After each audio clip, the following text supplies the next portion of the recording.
ka es nevaru dzirdēt, ko jūs sakāt. Un nereti tā arī ir, kad pacientiem, bērniem, pieaugušajiem, jebkuram, tātad, kuram ir traucēta šī verbālā runa, ekspresīvā valoda, nereti viņa ķermeņa valoda vai skaņas, ko viņš tātad izdveš, ir daudz skaļākas, vērtīgākas nekā tas, ko varbūt viņš pateiktu arī ar vārdiem. Un otrs ir tas, arī kādēļ mēs šo vēlējāmies tātad aktualizēt šo tēmu, kad arī mēs sapratām, ka ļoti daudz mūsu pacienti arī nezin par šiem alternatīvās un augmentatīvās komunikācijas rīkiem, veidiem, kur meklēt palīdzību, kā tas ir iespējams, kā es varētu palīdzēt arī savam bērnam, tātad, lai viņš spētu komunicēt. Šīs dienas tātad visas mūsu semināru un konferences tēma ir alternatīvās un augmentatīvās komunikācijas nozīme un iespēja reto slimību pacientiem. Kā jūs kādu mirklīt atpakaļ pamanījāt, tātad arī šo semināru mēs ierakstīsim, ja jūs esat piekrituši tātad ieraksta veikšanai. Un vēlāk šis materiāls būs pieejams arī Vesela pasaule LV, tātad pie šie izglītojošiem informatīviem materiāliem. Kas tad mums šīs dienas konferences semināra dienas kārtībā ir paredzēts? Mums doktora Laura Ķevere pastāstīs par komunikācijas veidiem ar neverbāliem bērniem, kas ir bērnu psihiatrijas klinikas psihiatre. Tālāk mēs runāsim tieši par multidisciplināru komandas darbu, alternatīvās un augmentatīvās komunikācijas ieviešanai tieši skolas vidē, kur mums tātad tur palīdzēs gan ergoterapeits, gan tātad speciālists no Rīgas 5. pamatskolas Aneta Gromulta un Herta Indriča. Tad dosimies nelielā pauzē, skatoties, cik raiti vai intensīvi mums ies. Pēc pauzes tiekoties, tālāk jau mēs runāsim par individuālo intervences plānu, kā instrumentu komandas darbam, alternatīvās un augmentatīvās komunikācijas ieviešanā, par ko mums tātad pastāstīs Ina Krūstiņa no 5. pamatskolas. Un tālāk runāsim par uzvedības stratēģijām tieši neverbāliem bērniem, par ko mums pastāstīs Ilute Vilnīte. Un mums ir liels prieks, ka mums būs arī pārstāvis no vecākiem, Oksana Mazūra, kas ir piekritusi pastāstīt tieši par savu pieredzi ar savu bērnu, kādas metodas, kā ir gājis alternatīvās, augmentatīvās komunikācijas ieviešanā. Lai mēs vispār sāktu šodien par kaut ko runāt, ir jāatcerās būtiska lieta, ka komunikācija un saziņa tā ir informācijas nodošana. Un tā ir ļoti svarīga ikvienā mūsu dzīves jomā, ikvienam individam. Primāri tā ir vajadzību nodrošināšana, tās ir attiecības, tā ir vēlme nodrošinācija, tā ir emociju paušana, pašcieņa, pašizaugsme. Un ir ļoti svarīgi, lai ik viens spētu sazināties sev attiecīgi pieejamā un iespējamā saziņas metodē. Un tāpēc ir būtiski, ka mums ir šī informācija par to, kādi ir šie informācijas veidi, kā mēs varam informāciju saņemt, kā mēs varam informāciju nodot, tātad komunicēt. Ja mēs runājam tieši par retajām slimībām, tā ir ļoti heterogēna diagnožu grupa, ko nozīmē heterogēns, ļoti daudzveidīgs, kuras var izraisīt arī hroniskus veselības traucējumus. Vairums, lielākā daļa reto slimību ir tātad hroniski noritošas, ilgstošas, mūža ilgas saslimšanas veselības traucējumiem. Un tās neapšaubām ietekmē gan pacientu, gan arī tuvinieku dzīves kvalitāti, biežas veselības aprūpes iestāžu apmeklējumi, ārstu apmeklējumi, vizītes plānotas, nereti arī ārpuskārtas vizītes. Un arī šo te tā kā retās slimības ir ļoti heterogēnas, ļoti daudzveidīgas saslimšanas, līdz ar to arī šīs te kliniskās izpausmes, vismaz arī mūsu darbā, var būt ļoti variablas, ļoti dažādas. Ir ļoti plašs simptomu kopums, kāds nu katram tiešām bērnam, kas pie mums nonāk, arī attiecīgi ir. Visbiežāk arī ir skarta tieši nervu sistēma šo saslimšanu gadījumos, kas var izpausties kā garīgās attīstības traucējumi, neiropsihiski traucējumi, epilepsija, motora funkcija. Un līdz pat 80% reto slimību ir ģenētiskas izcelsmes. Ja mēs tieši runājam par reto slimību pacientiem, bērniem ar retām slimībām, tad ir veikts tāds arī neliels apkopojums tieši par šīm te vajadzībām, vai kas ir tas, kas uztrauc reto slimību pacientu vecākus ģimenes, tieši bērniem ar retām slimībām. Tātad bērniem, kuriem ir retās slimības ar garīgas attīstības traucējumiem, ir palielināts saskarsmes problēmu risks. Šeit ir tātad gan no vieglas garīgas atpalicības līdz pat smagai garīgai atpalicībai dažādi šie garīgās attīstības traucējumi, mācīšanās traucējumi, uzvedības traucējumi, dažādi, kur tātad var būt arī šīs te komunikācijas grūtības un ekspresīvās valodas arī traucējumi. Un bērniem ar valodas attīstības traucējumiem biežāk arī piedzīvo trauksmi, depresiju, uzvedības traucējumus, uzvedības problēmas, uzvedības deficīta sindroma iezīmes. Un arī kā ļoti būtiska lieta, tātad šeit tika minēta tas, ka ir limitēta informācijas pieejamība alternatīvai un alternatīvai komunikācijai, un arī limitēta šīs iespējas ir tieši informācija, kā saņemt, kur man griezties, kā es varu uzzināt. Un tieši tādēļ mēs arī vēlējāmies izveidot šādu semināru primāri vecākiem, aprūpētājiem un visiem citiem interesantiem, kas savā ikdienas praksē arī sastop šos gan bērnus, gan pieaugušos ar verbālās komunikācijas grūtībām, lai sniegtu tātad maksimāli daudz informācijas šodien un ceru, kas arī būs noderīga ikdienas aprūpē. Ja mēs runājam tieši par reto slimību pacientiem valodas attīstības traucējumiem, tad šeit ir jāmin, ka tie ir ne tikai ar garīgās attīstības traucējumiem. Tad bērni, protams, tā ir lielākā daļa, kuriem ir šie tie garīgās attīstības traucējumi, kas, protams, ietekmē visu attīstību, gan sociālo sfēru, mācīšanās sfēru, emocionālo sfēru, fizisko sfēru, jo kopumā ir aizsklāts tātad šī te attīstība. Bet nedrīkst aizmirst arī, kad ir reto slimību pacienti, kuriem tātad varbūt tieši problēmas ar sejas, mutes dobuma, rīkles, kakla anatomiju. Un tieši viņu anatomisko īpatnību dēļ viņi nespēja parunāt vai nespēja izteikt, vai varbūt arī šādi traucējumi, kad saprot teikto, bet nenotiek šī te impulsu pareiza pārvade tieši mīmikas un mutes muskuļiem, lai tātad bērns spētu pateikt. Viņš ļoti labi saprot, ko tātad viņam stāsta, bet viņš pats nespēja izteikt.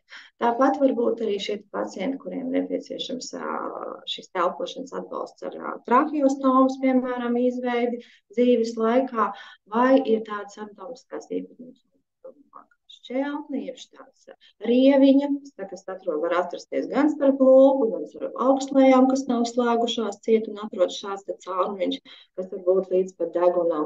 Varbūt šī te lielāka relatīva mēle pret apakšžoglītes, samazināts apakšžoglītes, tātad dažādas šīs struktūrālās īpatnības, kas arī var traucēt tātad valodas attīstībai. Tā nākamā lieta minama ir tieši dzirdes traucējumi. Tātad, ja mums ir dzirdes traucējumi, mēs nedzirdam vai neizprotam to, ko mēs dzirdam, tad arī attiecīgi var būt valodas attīstības traucējumi. Un tā nākamā šī lieta var būt autiskā spektra arī traucējumi pacientiem, tātad, kuriem arī var būt valodas attīstības aizture.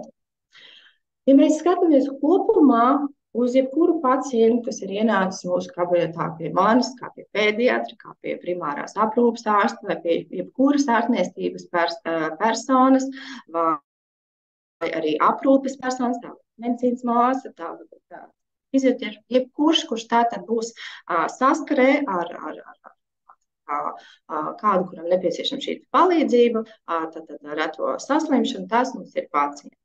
Ja mēs skatāmies kopumā uz komunikācijas, tātad šīm te īpatnībām vai tātad standartiem, tātad labi veselības aprūpes rezultāti un pacientu apmierinātība tieši saistīta ar efektīvu ārsta un pacienta komunikāciju. Ja, tātad šo arī šobrīd arvien vairāk, arī paši mēs arī savā vidē cenšamies uztvērt. Tātad laba komunikācija ir visa pamatā, lai nebūtu šīs te komunikācijas kļūdas un kāds pārpratis.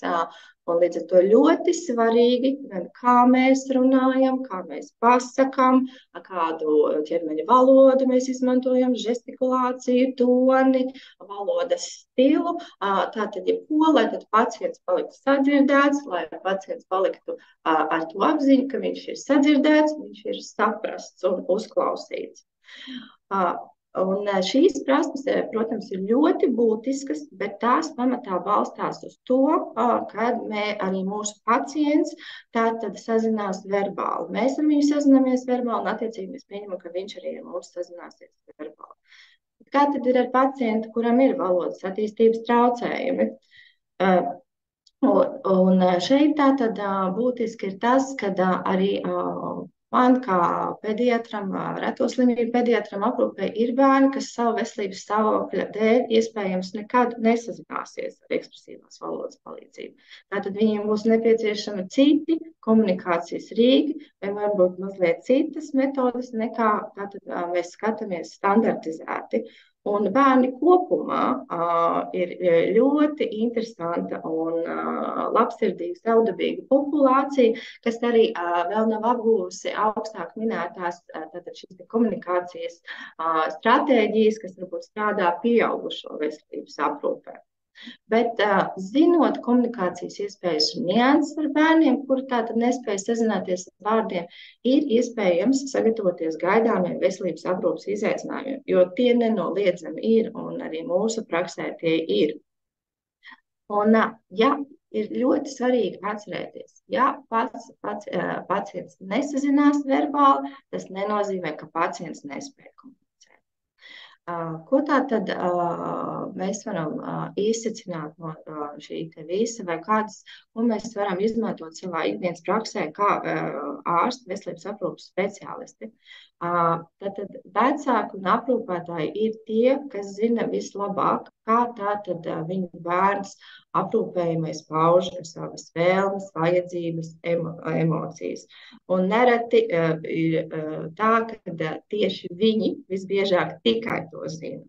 Un līdz ar to, kad ir tātad arī šīs situācijas, kad bērns nonāk citu aprūpētāju aprūpē vai citu cilvēku klātbūtnē, kas var būt ārsta vizīte, kas var būt fizioterapija pirmoreiz pie speciālista, kas var būt jebkura cita situācija, nezinot šo te komunikāciju, kā tātad bērns komunicē, var rasties šīs te nevēlamas un dažkārt arī nepatīkamas situācijas, tikai dēļ tā, ka nereti mēs tiešām nezinām, kāda komunikācija ir iespējama.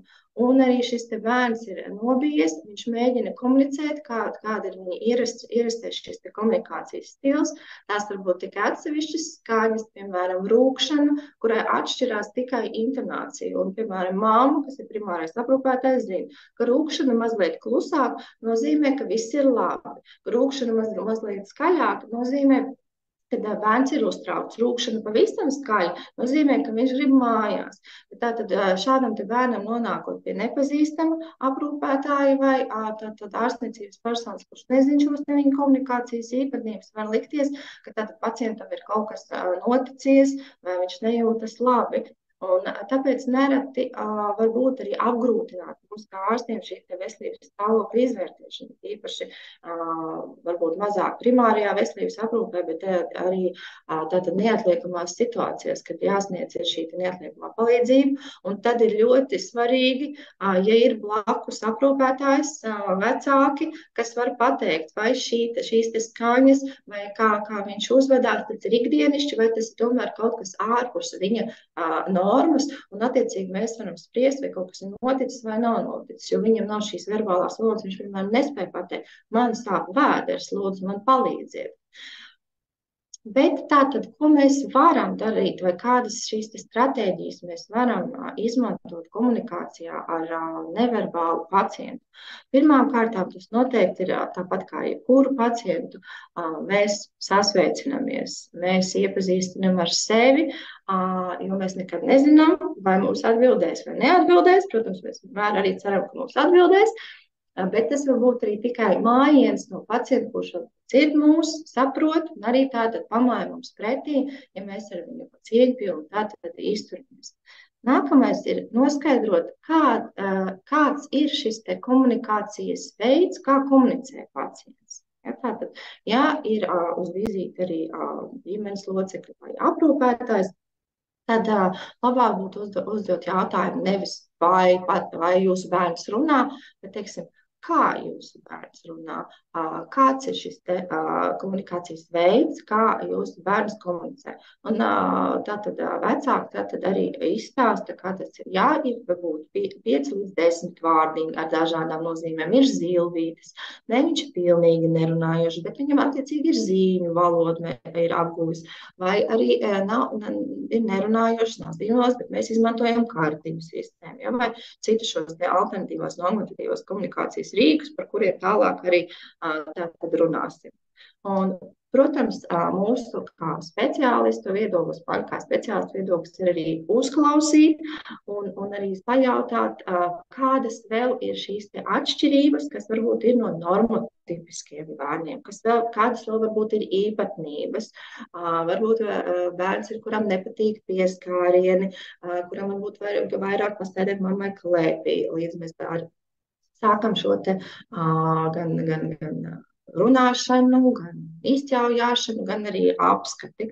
Un noteikti pirms tam pavaicājot, teiksim, mēs noskaidrojuši, ka šim te bērnam tātad nav iebildumu pret pieskārieniem, bet tieši viņš ir atvērts uz tādu fizisku kontaktu.